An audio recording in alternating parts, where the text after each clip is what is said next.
Hello बच्चों, आज यहाँ पे ग्रुप 16 एलिमेंट्स में हम सल्फर के एक अन्य यौगिक सल्फ्यूरिक अम्ल को लेके चल रहे हैं। तो सल्फ्यूरिक अम्ल का फॉर्मूला आप H2SO4 लिखते हैं। ठीक है, सल्फ्यूरिक अम्ल एक बहुत इम्पॉर्टेंट केमिकल है जिसे हम जो सारे केमिकल्स हैं उनका किंग भी कहते हैं। तो किंग ऑफ केमिकल्स भी आप इसे नाम देते हैं। ठीक है ना, क्योंकि इसका उपयोग लगभग सभी प्रकार के उद्योगों में किसी न किसी रूप में किया जाता है। ठीक है, तो चलिए इसके औद्योगिक उत्पादन की बात कर लेते हैं, मैन्युफैक्चरिंग की। ठीक है, तो व्यापक स्तर पर जो सल्फ्यूरिक अम्ल है इसका उत्पादन लेड कक्ष विधि और संपर्क विधि से किया जाता है। ठीक है ना, तो यहाँ पे एग्ज़ाम पॉइंट ऑफ व्यू से संपर्क विधि इम्पॉर्टेंट है, तो मैंने यहाँ पे आज संपर्क विधि की बात कर रही हूँ। ठीक है, चलिए स्टार्ट करते हैं। देखो, इस विधि में सबसे पहले हम सिद्धांत की बात कर लेते हैं। ठीक है ना, तो ये सिद्धांत है। ठीक है, यहाँ पे से लिख लेना आप सिद्धांत। ठीक है, थ्योरी। तो थ्योरी इसकी ये है कि इस विधि में हम क्या करते हैं, सल्फ्यूरिक अम्ल का उत्पादन सल्फर डाइऑक्साइड की जब वो वायु के साथ, ठीक है, किसी उत्प्रेरणीय या उत्प्रेरक की उपस्थिति में जब हम ऑक्सीकरण करवाएंगे, ठीक है, तो हमें सल्फर ट्राइऑक्साइड प्राप्त हो जाता है। ठीक है, उसके बाद उस सल्फर ट्राइऑक्साइड की जब हम क्या करते हैं, आगे क्रिया करवाते हैं H2SO4 के साथ, तो ओलियम प्राप्त हो जाता है हमें। ठीक है, और ओलियम जब हमें प्राप्त हो जाता है तो वापस हम उस ओलियम की वाटर के साथ रिएक्शन करवाते हैं तो हमें सल्फ्यूरिक अम्ल प्राप्त हो जाता है। ठीक है ना, तो इस तरह से देख लेते हैं। चलिए, तो यहाँ पे मैंने ये इस तरह से मैंने जैसे ये फर्स्ट रिएक्शन है, इसके बाद यहाँ पे सेकंड और थर्ड रिएक्शन की बात कर ली है, तो आप इस तरह से मैं यहाँ पे लिख लेती हूँ। ठीक है, प्रिंसिपल में यानी सिद्धांत में आप सीधे लिख लेना कि सबसे पहले क्या किया हमने, आप सल्फर का ऑक्सीजन के साथ ऑक्सीकरण करवाएंगे तो इस तरह से SO2 मिल जाएगी।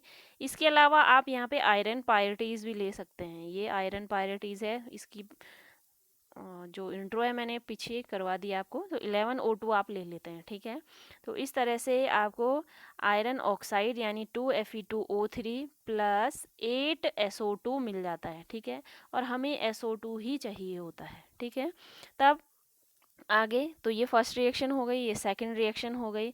इसके बाद थर्ड रिएक्शन में हम जो SO2 हमें प्राप्त हो रखा है, इसका हम ऑक्सीजन से यानी वायु के साथ क्या करवाते हैं, अभिक्रिया करवाते हैं। तो इस प्रकार एक उत्क्रमणीय अभिक्रिया हमें प्राप्त होती है जिसमें क्या होता है, इस तरह से क्या मिल जाता है, हमें सल्फर ट्राइऑक्साइड मिल जाता है और कुछ हीट की क्या होती है, उत्सर्जित होती है। ठीक है ना, तो इस तरह से ये जो अभिक्रिया है, ठीक है, जब हम क्या करवा रहे हैं, सल्फर डाइऑक्साइड का वायु द्वारा उत्प्रेरणीय ऑक्सीकरण करवा रहे हैं और सल्फर ट्राइऑक्साइड हमें मिल जा रहा है, तो ये अभिक्रिया रिवर्सिबल रिएक्शन है और ऊष्माक्षेपी रिएक्शन है। ठीक है ना, हो गया। तो ऊष्माक्षेपी में यहाँ पे आपको दिख रहा होगा कि 2 मोल और यहाँ पे ऑक्सीजन का 1 मोल है, तो 3 मोल होने चाहिए थे, लेकिन यहाँ पे हमें इस उत्पाद के 2 ही मोल मिल रहे हैं, यानी मोलों की संख्या क्या हो गई है, कम हो गई है। ठीक है ना, तो इस तरह से क्या हो गई है, इस तरह से रिवर्सिबल रिएक्शन हो जाएगी। ठीक है,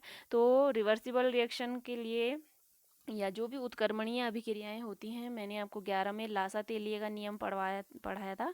उसमें मैंने बताया था आपको कि क्या है, जो लासा तेलिए के नियम के अनुसार क्या होना चाहिए, फिर अब SO3 की यहाँ पे कम उपलब्धि आपको मिल रही है, तो अधिकतम उपलब्धि के लिए कौन कौन से फैक्टर जिम्मेदार होंगे, इसके लिए हम बात करते हैं। ठीक है ना, तो पहले लासा तेलिए का नियम क्या है कि जब इस तरह से कोई अभिक्रिया साम्यावस्था में होती है, ठीक है, तो उसमें अगर दाब, ताप और कुछ अक्रिय गैसें, इस तरह के जो कारक होते हैं, ये क्या करते हैं, इस इक्विलिब्रियम को प्रभावित करते हैं। ठीक है, अब प्रभावित करेंगे तो इक्विलिब्रियम उस दिशा में शिफ्ट हो जाता है जहाँ जो किए गए परिवर्तन हैं, ठीक है, किए गए परिवर्तन के कारण जो होने वाला प्रभाव होगा वो क्या हो जाएगा, शून्य हो जाएगा। ठीक है, तो मैं क्या बोल रही हूँ, इक्विलिब्रियम पे जब हम क्या कर रहे हैं, ताप, दाब और अक्रिय गैसों जैसे कारक जो कि इस इक्विलिब्रियम को प्रभावित कर रहे हैं, ठीक है ना, तो इक्विलिब्रियम भी क्या होगा, इस पे क्या इफेक्ट पड़ेगा, ये उस दिशा में शिफ्ट हो जाएगा, मे बी फॉरवर्ड और मे बी बैकवर्ड, ठीक है।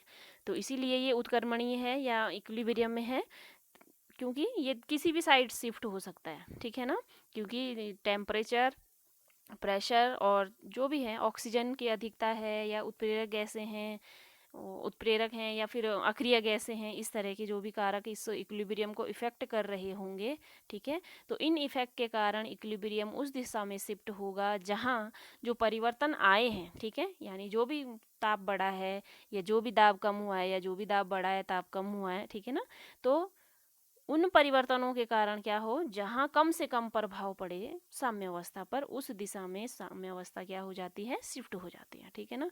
तो ये नियम मैंने आपको 11 में पढ़ाया था, ये था ली चैटलियर प्रिंसिपल का, ठीक है ना। तो यहाँ पे देख लेते हैं हम थोड़ा सा कि देखो क्या है, अब SO3 तो हमें कम मिल रहा है, लेकिन हमें तो SO3 ज़्यादा चाहिए, ठीक है। तो अधिकतम उपलब्धि के लिए अब हम क्या करेंगे कि पहला क्या करेंगे हम कि कम ताप देंगे। ताप में जैसे ही हम कमी करेंगे तो इक्विलिब्रियम क्या होगा, बाएं से दाईं ओर क्या हो जाएगा, विस्थापित हो गया, ठीक है। बाईं ओर कौन सी है, ये आपकी लेफ्ट हैंड साइड है, और राइट साइड कौन सी है, जो उत्पाद की साइड है, ठीक है। तो जैसी ताप कम करते हैं इक्विलिब्रियम फॉरवर्ड डायरेक्शन में क्या हो जाएगा, शिफ्ट हो जाएगा, और क्या होगा, जो अग्रगामी अभिक्रिया है, जो मैंने ये अभी बताया फॉरवर्ड रिएक्शन, यानी उत्पाद बनने की जो दर होगी वो क्या हो जाएगी, बढ़ जाएगी, ठीक है। आ गई बात समझ में। तो इस तरह से इसके लिए हमें उपयुक्त तापमान चाहिए होता है, ठीक है। जैसे 670 से 720 केल्विन, या आप मान लो 450 से 500 डिग्री तक, ठीक है, आप कन्वर्ट कर लेना उसे, इतना तापमान क्या होता है, चाहिए होता है इस अभिक्रिया को कराने के लिए, ठीक है। तो ये तो था फर्स्ट। इसके बाद उच्च दाब, अब क्या बोल रहे हैं, ताप तो कम रखना है, लेकिन क्योंकि यहाँ पे दाब है, दाब भी क्या करेगा, जैसे ही हमें यहाँ पे मिल रहा है कि जो मोल हैं SO3 के वो कम है, तो हम क्या करेंगे, दाब में वृद्धि कर देंगे। अब दाब में वृद्धि कर देंगे, प्रेशर में वृद्धि कर देंगे, तो जो फॉरवर्ड रिएक्शन होगी उसमें भी क्या होनी चाहिए, ये मतलब फॉरवर्ड रिएक्शन, इसमें वृद्धि होनी चाहिए। इसका मतलब ये कम से कम रहे और प्रोडक्ट के जो मोल्स हैं वो ज़्यादा से ज़्यादा बन जाएं, ठीक है ना। तो इसलिए इसके लिए लगभग 2 एटमॉस्फेरिक प्रेशर हम क्या करते हैं, अप्लाई करते हैं इस अभिक्रिया को संपन्न करने के लिए, जिसमें क्या हो, मोलों की संख्या अधिकतम हो, ठीक है ना। इसके अलावा थर्ड है कि ऑक्सीजन की क्या होनी चाहिए, अधिकता होनी चाहिए, ठीक है। अब क्या, चूंकि क्या है, अभिकारकों के सांद्रण में वृद्धि करने पर फॉरवर्ड रिएक्शन की दर में वृद्धि होती है, इसलिए हमें क्या करना चाहिए, जो भी ये उपरोक्त हमने पीछे रिएक्शन दी है, ठीक है, उसमें क्या करना चाहिए, हमें अधिक से अधिक ऑक्सीजन का उपयोग करना चाहिए, जिससे क्या हो, SO3 की अधिकतम मात्रा हमें प्राप्त हो, ठीक है ना, हो गया। इसके बाद फोर्थ है उत्प्रेरक, जैसा कि आप वेल नोन हो, मैं पिछली क्लासेस में भी बताते हुए आ रही हूँ, ठीक है ना। और आपका जो केमिकल कौन सा वाला, काइनेटिक्स वाला चैप्टर, ठीक है, क्या बोलते हैं, रासायनिक बल गतिकी वाला चैप्टर 12th में छूटा हुआ है, क्योंकि उसमें लॉगरिदम से रिलेटेड बहुत कुछ था, तो ऐसी स्लाइडों में वो नहीं हो पाएगा। जब भी हम ऑनलाइन क्लासेस से हम ब्रेक लेके स्कूल ओपन होगा तब हम उसके बारे में पढ़ेंगे स्कूल में, ठीक है। तो वहाँ पे भी आपने देखा होगा, वहाँ पे सारी क्या होता है, आप देखेंगे कि सारी रासायनिक अभिक्रियाओं की बात हो रही है, उनकी दरों की बात हो रही है, उन पे प्रभाव डालने वाले जो भी कारक होंगे उनकी बात होगी। तो उत्प्रेरक भी, उत्प्रेरक मैं पहले भी आपको 11वीं में बता चुकी हूँ कि उत्प्रेरक क्या होते हैं, जो किसी रासायनिक अभिक्रिया में भाग लेके उस अभिक्रिया की दर को घटा या बढ़ा देते हैं, ठीक है, मोस्टली, और उस अपने आप में क्या रहते हैं, चेंज रहते हैं पूरी अभिक्रिया में, ठीक है। तो यहाँ पे हम इसी तरह के एक उत्प्रेरक, या तो प्लेटिनम ले लो, या यहाँ पे जैसे दे रखा है वेनेडियम पेंटाऑक्साइड ले लो, ठीक है। इसका उपयोग करके एक जो पर्टिकुलर हमने टेम्परेचर फिक्स करा हुआ है, ठीक है, उसमें अगर हम उत्प्रेरक का यूज़ कर लेते हैं तो क्या होता है, SO3 की मात्रा क्या होती है, ज़्यादा से ज़्यादा बनती है, ठीक है। अब इसके अलावा देख लेते हैं कि मिलता क्या है। ये तो सारी क्या हो गए, लासातेले के अकॉर्डिंग SO3 की अधिकतम उपलब्धि के लिए जो भी चीज़ें हमें करनी चाहिए थी, यानी हमें टेम्परेचर कम करना चाहिए था, दाब उच्च करना चाहिए था, ऑक्सीजन अधिक लेना चाहिए था, कोई उत्प्रेरक भी ले लेना चाहिए था, ठीक है ना। हाँ, तो इस तरह से ये तो ले लिया हमने। अब हमें देखना है जो रिएक्शन हमने करी है, यानी यहाँ इस रिएक्शन में हमें जो प्राप्त SO3 है, इसका हम आगे क्या करेंगे। यहाँ पे लिखा हुआ है मैंने कि इस SO3 की हम जब सल्फ्यूरिक अम्ल के साथ रिएक्शन करवाते हैं तो हमें क्या हो जाता है, ओलियम प्राप्त हो जाता है। अब इस ओलियम का हम क्या करेंगे, ओलियम में जल मिलाकर जितनी भी सांद्रता का हमें H2SO4 चाहिए होगा वो क्या कर लेंगे, हम प्राप्त कर लेंगे। ठीक है, तो पीछे रिएक्शन से हमें प्राप्त हो रखा था SO3। ठीक है, इस SO3 की हम H2SO4 के साथ रिएक्शन करवा लेते हैं तो हमें इस तरह से ओलियम, देखो H2, ठीक है, एक ऐसी है तो S2, ठीक है, O 3 ये है, 4 ये है, 7, तो ओलियम, इसका फॉर्मूला भी बेटा आपको पूछा जाता है। तो ये ओलियम हमें क्या हो जाता है, प्राप्त हो जाता है। ठीक है, अब इस H2S2O7 ओलियम की रिएक्शन या फिर जो भी है वाटर के साथ हम इसको मिला देते हैं इस तरह से। ठीक है, H2O, तो कितना भी जो अगर हमें कम सांद्रता वाला चाहिए तो हम ज़्यादा पानी मिला लेंगे, हमें ज़्यादा सांद्रता का H2SO4 चाहिए तो हम क्या करते हैं, कम से कम पानी मिलाते हैं। तो इस तरह से क्या मिल जाएगा हमें, H2H2, तो इसका मतलब 2H2। ठीक है, 2S हो गए यहाँ पे हैं और O4। ठीक है, तो 7 ऑक्सीजन ये और 8वां यहाँ पे है, तो 4 दूनी 8 ऑक्सीजन हो गए। ठीक है, तो इस तरह से हमें क्या मिल गए, 2 मोल मिल गए किसके, या जो भी है सल्फ्यूरिक अम्ल के। ठीक है, तो सल्फ्यूरिक अम्ल हमें सांद्र चाहिए अधिक चाहिए, मैंने वो बता दिया, उस हिसाब से हम वाटर अमाउंट डाल लेते हैं। तो इस तरह से सल्फ्यूरिक अम्ल का उत्पादन किया जाता है बाय कॉन्टैक्ट प्रोसेस और संपर्क विधि। ठीक है, हो गया। अब इसके अलावा ये सब आप देख लेना, इसमें कर रखा है मैंने, और ये रिएक्शन मैंने लास्ट वाली यहाँ पे लिख दी है। अब इस विधि द्वारा, ठीक है, जो संपर्क विधि है, इसमें जो संयंत्र, जो भी संयंत्र प्रयुक्त होता है, ठीक है, कितने चैम्बर वाला है क्या है, तो इसकी विधि और जो प्रयुक्त संयंत्र है, ये चित्र, ये एग्जाम पॉइंट ऑफ व्यू से आप ध्यान ले लेना।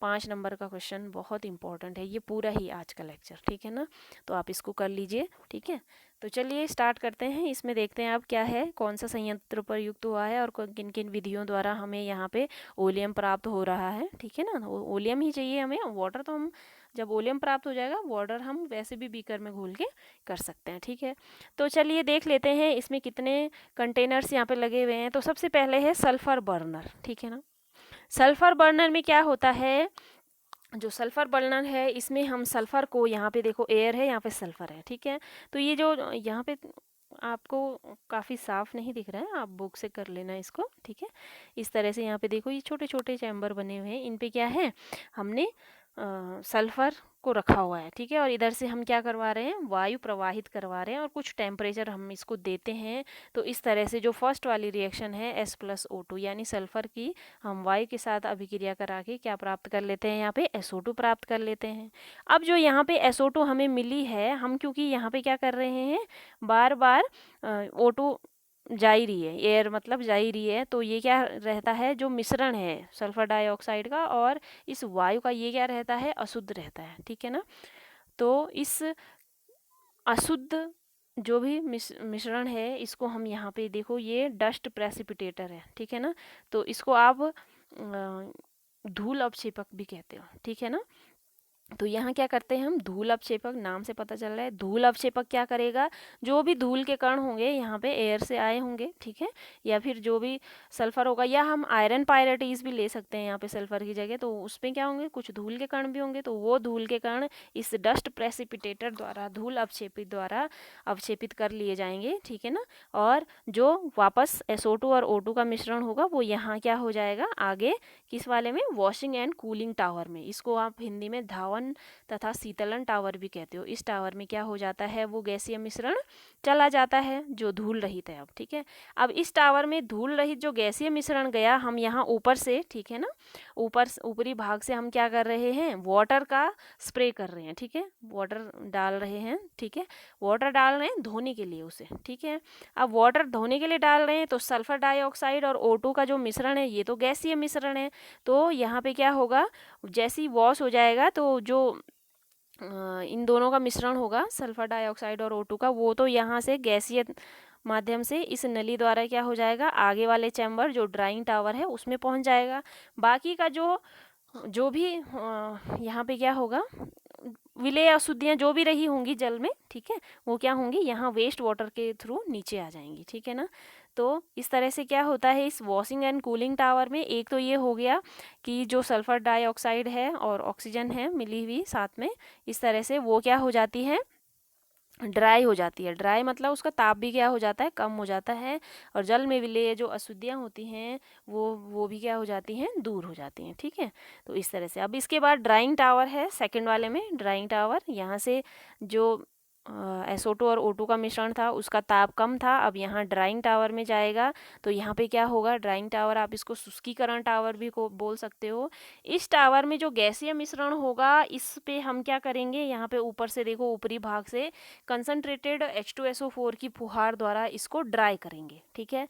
अब ड्राई करने पर वापस SO2 और O2 जो ड्राई हो चुके हैं वो, क्योंकि गैस हैं तो इधर आगे पास हो जाएंगे, और बाकी का जो वेस्ट एसिड होगा वो क्या आ जाएगा, नीचे आ जाएगा। यहाँ पे हम एसिड डाल रहे थे तो वेस्ट एसिड नीचे, ऐसे इस पहले वाले में वॉशिंग वाले में वाटर डाल रहे थे तो वेस्ट वाटर कहाँ आ गया था, नीचे आ गया था। और सल्फर डाइऑक्साइड देखो यहाँ भी आगे पास हो गई और यहाँ भी आगे पास हो गई विद ऑक्सीजन, ठीक है, हो गया।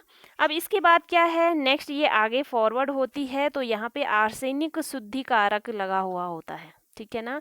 आर्सेनिक प्यूरिफायर इसमें इसे बोलते हैं।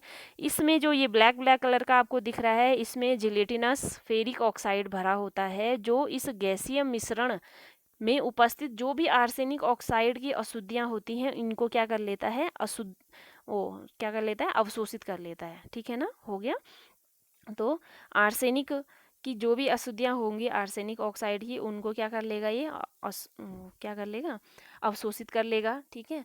तो अब क्योंकि जो आर्सेनिक ऑक्साइड होता है ये आगे चल के, अगर हम यहाँ पे आर्सेनिक शुद्धिकारक नहीं लगाएंगे, ठीक है ना, तो ये क्या करेगा, आगे चल के विष का कार्य कर सकता है और यहाँ पे हमें प्योर वोलियम नहीं मिलेगा, ठीक है। तो इस तरह से ये इनको अवशोषित कर लेता है, ठीक है। फिर आगे जाके इसको आगे पास करते हैं तो यहाँ पे क्या है, आप इसको प्री हीटर बोल लो या आप क्या बोल लो, इसको टेस्टिंग बॉक्स बोल लो, ठीक है, हो गया। तो इस तरह से देखो इसमें क्या है, अब इसमें गैसीय मिश्रण में जो भी ठोस कणों की उपस्थिति होगी इसका परीक्षण किया जाता है, ठीक है ना। अब इसमें क्या होगा, जब भी जो भी गैसीय मिश्रण हमने यहाँ से पास करवाया था SO2 और O2 का, ये पूर्णतः ठोस कणों से मुक्त कर देगा इसको, ठीक है ना। और अब आगे इसको यहाँ पे क्या कर देगा, आप इसको संपर्क टावर बोल लो या फिर क्या बोल लो, कॉन्टैक्ट टावर बोल लो। इस कॉन्टैक्ट टावर में क्या है, या फिर आप इसको उत्प्रेरक टावर भी बोल सकते हो, जैसे उत्प्रेरक कन्वर्टर इसने यहाँ पे लिखा ही हुआ है ऑलरेडी, ठीक है। तो आप इसको कैटालिटिक कन्वर्टर ना करके, यहाँ पे मुझे यही मिला था, ठीक है, नेट से निकाला था मैंने, तो आप इसको कॉन्टैक्ट टावर, क्योंकि कॉन्टैक्ट प्रोसेस है ये, तो कॉन्टैक्ट टावर कर लेना इसे, ठीक है। कॉन्टैक्ट टावर जहाँ क्या होता है, उत्प्रेरक भरा हुआ होता है। तो इस जो उत्प्रेरक कन्वर्टर है इसमें ये देखो आपको प्लेट्सें दिख रही हैं, ठीक है। यहाँ पे क्या है, जो आयरन पाइप है, आयरन पाइप में क्या रखा हुआ है, ये आपको इस तरह से दिख रहा है ना, आयरन पाइप है और इस तरह से क्या हो रखा है, vanadium pentoxide as a catalyst भरा हुआ होता है, ठीक है ना। अब यहाँ से जब ही से क्या करेगी, SO2 और O2 आगे बढ़ेगी, तो इससे पहले यहाँ से बढ़ी थी तो प्री हीटर में आई थी यहाँ पे, ठीक है। तो इसके बाद क्या हुआ आगे, प्री हीटर में आने के बाद 725 केल्विन तक इसको गर्म कर इस टावर में भेजा गया है, ठीक है। अब जो सल्फर डाइऑक्साइड और वायु का मिश्रण है इस आयरन पाइपों में भरे उत्प्रेरक के संपर्क में आएगा। संपर्क में आने पर जो सल्फर डाइऑक्साइड है वो ऑक्सीकृत होकर इस तरह से क्या बना लेगी, यहाँ पे उत्प्रेरक की उपस्थिति में वही वाली रिएक्शन क्या हो जाएगी, SO3 वाली, जो हमने क्या किया था, इस तरह से उत्प्रेरक वाली रिएक्शन करी थी, उत्क्रमणीय वाली या फिर इक्विलिब्रियम रिवर्सिबिलिटी आप बोलो, ठीक है, रिवर्सिबल रिएक्शन के थ्रू इस तरह से क्या बना देगी, इसी कॉन्टैक्ट टावर में क्या बना लेगी, सल्फर ट्राइऑक्साइड बना लेगी, ठीक है ना। अब इसमें क्या है, जो SO2 है उसका SO3 में परिवर्तन होना, मैंने पहले पीछे भी बताया कि ये क्या है, एक ऊष्माक्षेपी प्रक्रिया है, ठीक है ना, अभिक्रिया बोल लो, ठीक है, रिएक्शन है, ऊष्माक्षेपी रिएक्शन है जिसमें क्या होता है, हीट रिलीज होती है, ठीक है। तो आगे जाके इस अभिक्रिया में क्या होगा, अब ऊष्मा छिपी है तो ऊष्मा का उत्सर्जन होगा, ठीक है। तो उत्प्रेरक के ताप को स्थिर बनाए रखने के लिए क्या होती है, ये ऊष्मा जो उत्सर्जित ऊष्मा होती है वो पर्याप्त होती है, ऐसे बोल लो, ठीक है, मतलब बहुत होती है, ठीक है। आगे जाके क्या होता है, वापस जो गैसीय मिश्रण है इसको हम दोबारा से, अब यहाँ पे हीट है तो हम इसको वापस यहाँ हीट बॉक्स में, यानी जो भी प्री हीटर है इसमें डालने की ज़रूरत नहीं है हमें इसे, ठीक है। फिर आगे हम क्या कर सकते हैं, इसको आगे वापस क्या कर देंगे, यहाँ अवशोषण टावर में भेज सकते हैं, ठीक है। तो अब आपको यहाँ पे दिख रहा होगा, यहाँ पे SO3 बन गया है। तो संपर्क टावर से जो भी ये SO3 बनी हुई है इसको हम अब अवशोषण टावर, इसको यहाँ पे लिख लेना, इसने लिखा नहीं हुआ है, आप यहाँ पे लिख लेना अवशोषण टावर, और एब्जॉर्प्शन टावर इसे बोल लेते हैं। तो एब्जॉर्प्शन टावर में इसे भेजा जाता है, ठीक है। एब्जॉर्प्शन टावर के शीर्ष भाग से यानी ऊपरी भाग से हम क्या करते हैं, सांद्र H2SO4 का छिड़काव करते रहते हैं, ठीक है, गिराते रहते हैं सांद्र H2SO4 को। अब जैसे ही क्या होगा, सल्फर ट्राईऑक्साइड H2SO4 के संपर्क में आएगी, क्योंकि ये अपने आप में एक गैसीय मिश्रण है, तो जैसे ही ऊपर से क्या होगा, यहाँ पे कंसनट्रेट H2SO4 की फुवार हम डालेंगे तो क्या हो जाएगा, ये घुलकर इस तरह से ये आगे रिएक्शन वही वाली H2H2O3 यानी ओलियम का निर्माण कर लेगा, ठीक है। अब जो ये अवशोषण टावर है इसमें आपको दिख रहा होगा क्वार्ट्ज भरा हुआ है, ठीक है। तो इस तरह से जो ओलियम है ये हमें क्योंकि लिक्विड फॉर्म में मिलता है तो ये इस तरह से नीचे इसका क्या हो जाता है, रिसाव हो जाता है। आप यहाँ नीचे से इसको कलेक्ट कर सकते हैं, ठीक है ना। तो हो गया, तो इस तरह से ओलियम प्राप्त हो गई। अब इस ओलियम में आप जल की एक निश्चित मात्रा मिलाकर इसको तनु कर सकते हैं, या फिर जो भी सांद्रता का या जितने भी सांद्रण का आपको सल्फ्यूरिक अम्ल चाहिए होगा वो हमको प्राप्त हो जाता है, ठीक है। तो इस प्रक्रम में सल्फर ट्राईऑक्साइड को जल से हम अवशोषित नहीं करते हैं, याद रखना, क्योंकि हम किससे कर रहे हैं, यहाँ पे अवशोषण आपने देखा होगा, यहाँ पे अवशोषण हम H2SO4 के साथ कर रहे हैं, ठीक है ना। क्योंकि क्या होता है, H2SO4 के अम्ल जो भी हैं, H2SO4 इसके कणों के साथ इसका एक गहन कोरा बन जाता है, और इसके जब हम अगर वो क्या करेंगे, वाटर के साथ करेंगे, ठीक है, तो इसके कारण इसको हम संपादित नहीं कर सकते हैं इस रिएक्शन को, ठीक है।